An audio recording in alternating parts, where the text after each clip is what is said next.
Welcome everyone to today's Explainer. We're going to systematically unpack the foundational first chapter of the 2024 book, Assessment for Language Teaching by Phakiti and Leung. And hey, we're going to take this at a calm, steady pace. It's all about prioritizing a deep understanding of these concepts over just, rushing through the content. To set the stage for our exploration, I want to toss a rather provocative question your way, drawn straight from the book's very first reflection box. Is language assessment actually necessary for language teaching? Can we teach effectively without ever measuring what's being learned? Just keep that question in the back of your mind as we go through today's material. So to answer that, here's our agenda. We'll briefly cover 1. The purpose of assessment, 2. Meet the target readers, 3. Navigating the 8 chapters, 4. Defining key assessment concepts, 5. Formative versus summative assessment, and finally, 6. Building assessment literacy. Okay, let's dive into this. Before we really get into the weeds, I want to clearly lay out the 3 big takeaways that serve as the absolute backbone of today's discussion. First, language assessment literacy, or LAL, isn't just for testing experts. It is essential for all teachers. Second, while testing, assessment, and evaluation definitely overlap, they have distinct specific roles. And third, formative and summative assessments, they aren't entirely separate. They interrelate to support student learning. Moving right into Section 1, the purpose of assessment and the foundational concepts in ELT. I constantly hear from teachers and postgraduate students who see the word assessment thrown around in a million different contexts, wondering what it actually means at its core. Well, Phakiti and Leung define it as a really broad term. It includes various approaches and methods for collecting evidence of learning and performance. And why do we collect this evidence? For decision-making purposes. That could mean placing a student in the right course level, certifying their proficiency, or honestly, just figuring out what grammar point you need to review next week. Which brings us to Section 2, Meet the Target Readers. Who exactly is this book for? There's a quote in the book that I absolutely love. This element is written for teachers working in different language teaching contexts. If you're an early career teacher, this should feel incredibly empowering. Developing language assessment literacy isn't something you just pass off to administrative specialists or researchers. No way, it's a vital, everyday tool for you. Understanding how to assess fairly and accurately actually helps you make ethical, informed decisions in your own classroom, day in and day out. All right, Section 3, Navigating the 8 chapters. Let's look at the roadmap of the text. The first half of the book breaks down like this. Chapter 1 introduces language assessment literacy. Chapter 2 provides background contexts for assessment in English language teaching. Chapter 3 unpacks those essential, overlapping concepts of testing, assessment, and evaluation. And Chapter 4 draws that crucial distinction between formative and summative assessment. So these first 4 chapters systematically build the foundational knowledge every single teacher needs. Then, moving to the second half, Chapter 5 dives into theoretical and technical concepts, things like constructs and classical test theory. Chapter 6 focuses heavily on summative design, meaning how to actually plan, develop, and administer tests.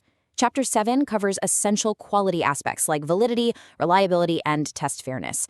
Chapter 8 points to further developments in classroom research. Oh, and I absolutely have to highlight the appendix. It offers immense practical value by giving you concrete examples of test specifications.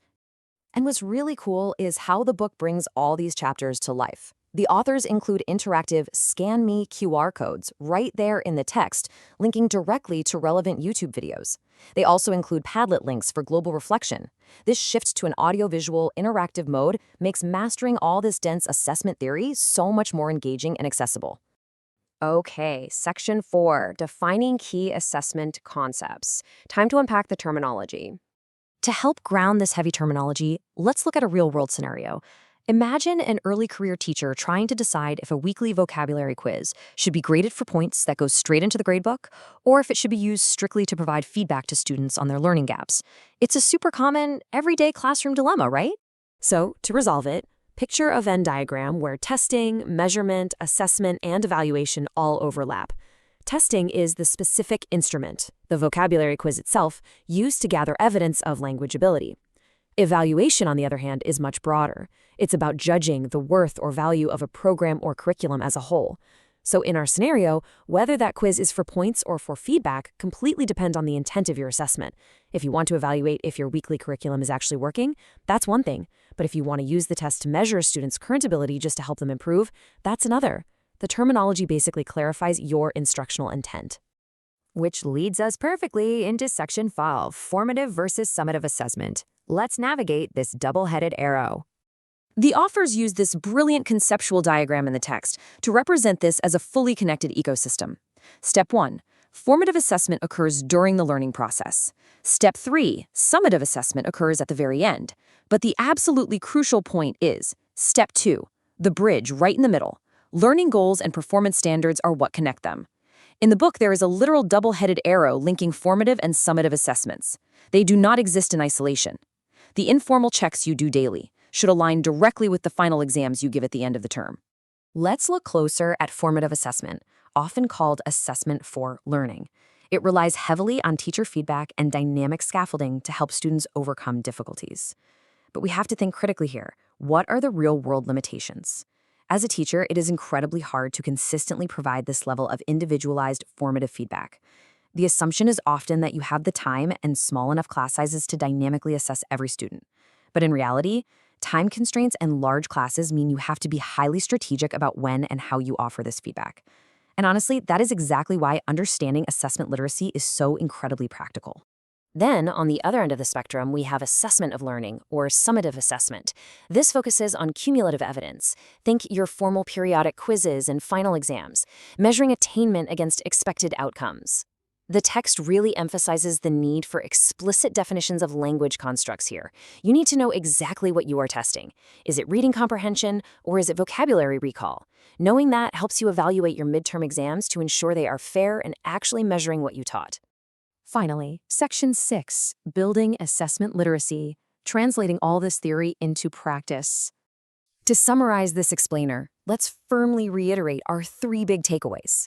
First, language assessment literacy is a vital tool for all teachers, empowering you to make ethical, informed decisions. Second, differentiating between testing, assessment, and evaluation clarifies your instructional intent. And third, formative and summative assessments absolutely must align in the classroom ecology to effectively support student learning. Chapter 1 truly lays the essential foundation for informed, effective language teaching. To wrap things up, I want to leave you with one final provocative reflection, drawn straight from Reflection Box 2 in the text. What are the challenges you often face when assessing students' language learning? Really take a moment to critically evaluate your own context and keep building your assessment literacy. Thank you so much for joining us for this explainer.